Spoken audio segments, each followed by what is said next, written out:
किसान भाइयों और मेरे साथियों सभी को मेरा सादर नमस्कार। साथियों, आज हम एक बार फिर अपने कृषि शोध फार्म पर अपने साथियों के साथ और हमारे बीच हमारे किसान भाई जो जनपद हाथरस से आए हैं उनके साथ अपने कृषि शोध फार्म अलीगढ़ पर मौजूद हैं। और कृषि शोध फार्म पर जो हमने जीवाणु संवर्धन इकाई बनाई है, स्थापित की है, उसमें जो हम जीवामृत का घोल बना रहे हैं उसके बारे में आपको अपने जो हमारे मेहमान हमारे किसान भाई जनपद हाथरस से आए हैं वो आपको बताएंगे कि इन्होंने अपने गेहूं की फसल में किस तरह से जीवामृत का प्रयोग किया, किस तरह से जीवामृत को बनाया और उससे इन्हें क्या लाभ हुआ। मैं अपने मेहमान अपने किसान भाई जो जनपद हाथरस से आए हैं उनसे अनुरोध करूंगा कि वो हमारे किसान भाइयों को जीवामृत के बारे में और उससे होने वाले लाभ के बारे में बताएं। सर नमस्कार। सर नमस्कार। नाम बताइए। मेरा नाम अमन चौहान और मैं तहसील सिकंदराबाद जिला हाथरस से जी निवासी हूँ। और पिछले 1 साल से ही 1.5 साल से मुझे ये प्राकृतिक खेती करने का दिलचस्पी हुई है। और जब से मैं सचान साहब के साथ में आया और मैंने जब यहाँ आके देखा तो फिर मुझे भी जीवामृत के बारे में जानकारी हुई और मैंने भी जीवामृत के आधार पर खेती शुरू की। और अभी मैंने इस वर्ष यहीं से कृषि विकास केंद्र अलीगढ़ से ही मेरे को PBW 723 गेहूँ मिला था ट्रायल के लिए, वो मैंने लगाया और टोटल उसको जीवामृत और घन जीवामृत पे ही किया। तो उसका मेरा गेहूं का जो एवरेज निकल के आया वो 3 कुंटल प्रति बीघे के हिसाब से आया, जो मुझे बहुत ही संतुष्टि लगी मुझे और बहुत अच्छा लगा मुझे। और भी मैंने अपने गांव के कुछ लोगों को उसको दिखाया, बताया और काफ़ी मेरा रिजल्ट तो उसका बहुत अच्छा था। रासायनिक खेती भी तो आपने की, उसके बारे में बताइए। रासायनिक खेती भी हम तो रासायनिक खेती तो पिछले कईयों साल से करते ही चले आ रहे हैं। ये तो अब शुरुआत हुई है प्राकृतिक खेती की।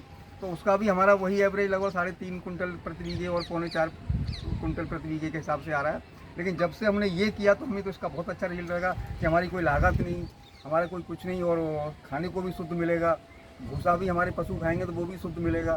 इसलिए हमारा प्राकृतिक खेती करने का और ज़्यादा विश्वास हो गया और आगे चल के हमें प्राकृतिक खेती को ही बढ़ावा देना है। रासायनिक खेती में आपने क्या क्या चीज़ इस्तेमाल की? रासायनिक खेती में तो जैसे हम करते चले आ रहे हैं, ट्रेडिशनल में DAP है, नीचे DAP लगाते हैं, फिर जब फसल बड़ी हो जाती है तो फिर उसमें यूरिया लगाते हैं, घास हो जाती है और कुछ कीड़े वीड़े को आ जाते हैं तो फिर उसमें हम पेस्टिसाइड का भी स्प्रे करते हैं। लेकिन ऐसा प्राकृतिक खेती में हमें करने का कुछ भी मौका नहीं मिला। जब पानी लगाया तभी जीवामृत लगाया और जब गेहूँ बोया था तो घन जीवामृत लगा के गेहूँ बोया था और बीजामृत से शोधित किया था गेहूँ का बीज और यही सब प्रोसेस उसका किया। कोई उसमें स्प्रे नहीं किया किसी पेस्टिसाइड का, कोई कुछ नहीं। लागत के बारे में क्या कहना चाहिए? लागत तो सर मैं बता रहा हूँ, लागत तो उसमें कुछ आई ही नहीं। घर का बनाया हुआ बस जीवामृत है, तो अब आप लगा लीजिएगा, घर के बनाए हुए जीवामृत में कोई लागत नहीं है। मतलब प्राकृतिक खेती में आपकी लागत लगभग शून्य है। लागत बिल्कुल शून्य, सब अपने घर का सामान है, सब कुछ घर का था, हमारे पास सब कुछ अवेलेबल था। रासायनिक खेती में आपने DAP यूरिया पोटास जो लगाया वो लगभग कितने पैसे का लग गया होगा? देखिए सर, रासायनिक और हम जो लगाते हैं वो हमारा 1 एकड़ में 1 बोरी DAP लग जाती है जी, जो कि लगभग आज की तारीख में 1400 रुपये की बैठती है। और फिर उसके बाद 2 बोरी यूरिया लग जाता है जो कि आज की तारीख में 700 रुपये का है। और उसके बाद फिर उसमें हम कोई खरपतवार होता है उसको मारने के लिए दवा लगाते हैं तो 1000 रुपये का खरीद खर्चा वो बैठता है। जी जी, तो ये सब बच गया। मतलब कहने का आपका है कि 1 एकड़ में आपने लगभग 3100-3500 रुपये का खर्चा किया। हाँ। और जीवामृत में प्राकृतिक खेती में आपने सिर्फ जीवामृत डाला, उसमें आपका एक तरह से कोई भी खर्चा नहीं था। कोई खर्चा नहीं। तो कुल मिला के ये है कि रासायन आधारित खेती से बेहतर है कि हमारी प्राकृतिक खेती ज़्यादा बेहतर है। हाँ। और अभी मैंने शुरुआत की है 1 एकड़ से। अब भविष्य में मैं तकरीबन 2 एकड़ धान लगाने जा रहा हूँ और धान भी मैं इसी प्राकृतिक खेती पे ही करूँगा। और धीमे धीमे मैं जितनी भी मेरे पास ज़मीन है वो मैं सब प्राकृतिक में अगले 1 से 2 साल में पूरा प्राकृतिक पे उतार लूँगा। अभी मैंने पेठा लगाया है और पेठा को भी मैंने जीवामृत से ही और घन जीवामृत से ही किया है और पेस्टिसाइड के रूप में उसमें मैंने नीमास्त्र लगाया है और संजीवनी बना के लगाया है। ये सब सचान साहब के बताए हुए दिशा निर्देश पर ही सब कुछ किया है मैंने उसमें। अपने किसान भाइयों से क्या अनुरोध करना मैं तो चाहेंगे? अपने किसान भाइयों से अनुरोध यही करना चाहूँगा कि वो सब कुछ समर्पित हो जाए इन सब चीज़ों के लिए और अपनी आय बढ़ाएं। और ये जो फालतू के खर्चे हैं DAP यूरिया के, और अगर उन लोगों को जैसे आप सब लोगों की बातों का भरोसा नहीं होता तो हम तो किसान हैं, हमारे फार्म पे आके देखें, हम लोगों को देखें हम कैसे कर रहे हैं, तब आपका भरोसा हो, विश्वास हो। आपको लगता होगा ये तो सरकारी कर्मचारी है, ये तो कहेंगे कुछ भी, और हम लोग तो किसान हैं, तो हम तो ज़मीन पर कर रहे हैं। तो मेरा सब किसान भाइयों से अनुरोध है कि वो इस चीज़ को समझें और आगे बढ़ें और अपनी लागत कम करें और अपनी आय को दोगुना करें। बहुत बहुत धन्यवाद भाई साहब।